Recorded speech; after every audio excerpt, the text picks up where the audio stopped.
Kalau dari keterangan perwakilan dari buruh yakni Presiden KSPI Said Iqbal ini memang cukup yakin bahwa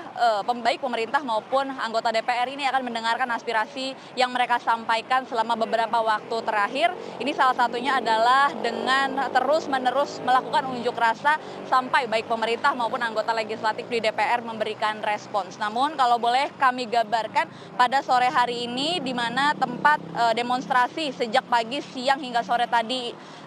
terus berjalan ini memang sudah dibubarkan. Seperti yang terlihat ini di belakang saya merupakan situasi terkini dari halaman gedung DPR di mana sekitar 20 menit yang lalu elemen mahasiswa yang memang terakhir memberikan orasi ini sudah membubarkan diri, begitu sudah membawa mobil komandonya untuk berpindah tempat, dan seperti yang terlihat ini memang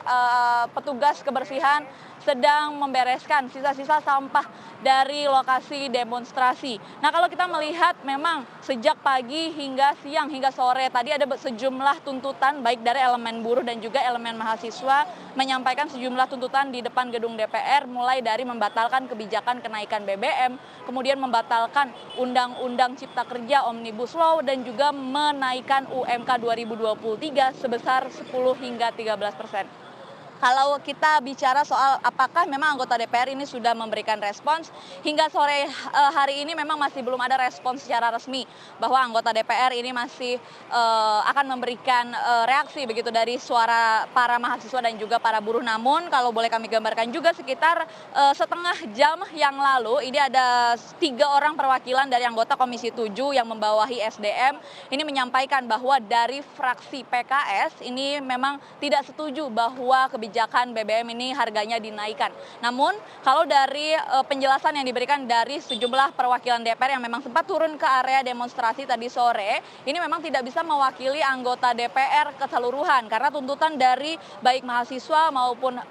para buruh ini juga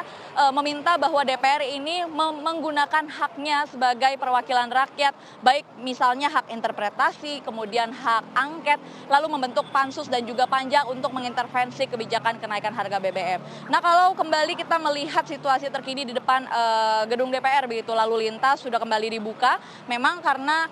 demonstrasi ini berjalan sangat kondusif, lalu lintas ini tidak sempat ditutup baik sejak pagi, siang hingga sore di Jalan Gatot Subroto di depan gedung DPR Senayan ini terpantau ramai lancar begitu, baik kendaraan roda 2 dan juga roda 4 dapat melintas tanpa ada antrian. Kemudian tol dalam kota ini juga dapat diakses secara lancar, dan rencananya kalau kita review tadi Presiden KSPI Said Iqbal ini berencana akan melanjutkan unjuk rasa ataupun demonstrasinya baik di DKI Jakarta maupun di sejumlah daerah di 34 provinsi di Indonesia dari perwakilan serikat dan juga partai buruh untuk menyuarakan tuntutannya, yakni yang utama membatalkan kebijakan kenaikan harga BBM bersubsidi.